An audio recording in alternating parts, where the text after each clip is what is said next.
Team India star batter Virat Kohli భారత cricket లోనే కాకుండా ప్రపంచంలోని అత్యుత్తమ బ్యాటర్లలో ఒకడు. దిగ్గజాలు నెలకొల్పిన రికార్డులను సైతం బ్రేక్ చేసి కొత్త రికార్డులు సృష్టించాడు. ఇప్పటికీ అతడు పరుగుల వరద కొనసాగుతూనే ఉంది. అందుకే అతన్ని అభిమానులు ముద్దుగా కింగ్ కోహ్లీ అని పిలుస్తుంటారు. అయితే ప్రపంచవ్యాప్తంగా ఎంతో పాపులారిటీ సంపాదించుకున్న కోహ్లీ ఈ మధ్య టీ20 వరల్డ్ కప్ తర్వాత అంతర్జాతీయ టీ20లకు రిటైర్మెంట్ ప్రకటించాడు. ఇక వన్డేలు టెస్టులకు మాత్రమే టీమిండియా తరపున ఆడనున్నాడు. ఈ సందర్భంగానే శ్రీలంకతో జరిగే 3 వన్డేల సిరీస్ కు బీసీసీఐ స్క్వాడ్ కు ఎంపిక చేసింది కోహ్లీని. ఆగస్టు 2 నుంచి 3 వన్డేల సిరీస్ జరగనుంది. ఇదే క్రమంలో టీ20 సిరీస్ కూడా జరగనుంది. అది ఈ నెల 27 నుంచి సూర్యకుమార్ యాదవ్ నాయకత్వంలో శ్రీలంకతో టీమిండియా టీ20 సిరీస్ ఆడనుంది. ఆ తర్వాత శ్రీలంకతో వన్డే సిరీస్ జరగనుంది. ఇక ఈ వన్డే సిరీస్ కు రోహిత్ శర్మనే కెప్టెన్ గా నడిపించనున్నాడు. ఇది ఇలా ఉంటే ఆగస్టు 2 నుంచి 3 వన్డేల సిరీస్ లో ఆ 3 వన్డేలు కూడా కొలంబోలోని ఆర్ ప్రేమదాస స్టేడియంలో జరుగుతాయి. అయితే కొలంబోలో విరాట్ కోహ్లీ ఇప్పటి వరకు ఆడిన రికార్డులను చూస్తే ఆశ్చర్యపోవాల్సిందే. ముఖ్యంగా వన్డే క్రికెట్ లో విరాట్ కోహ్లీ గణాంకాలు అందరినీ ఆకట్టుకుంటాయి. విరాట్ కోహ్లీ 2008 నుంచి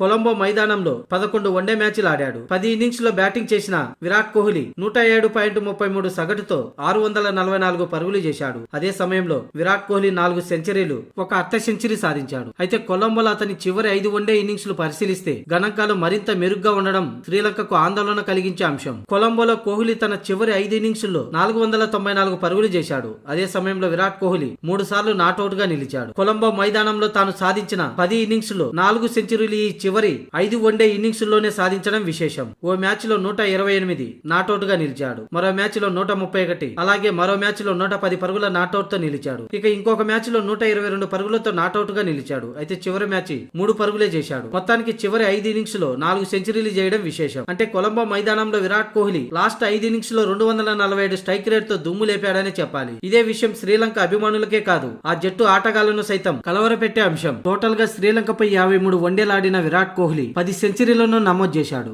ఇకపోతే ఇప్పటికే టీమిండియా స్క్వాడ్ ను ప్రకటించగా ఇంకా శ్రీలంక బోర్డు 2 ఫార్మాట్లకు తమ స్క్వాడ్ ను ప్రకటించాల్సి ఉంది.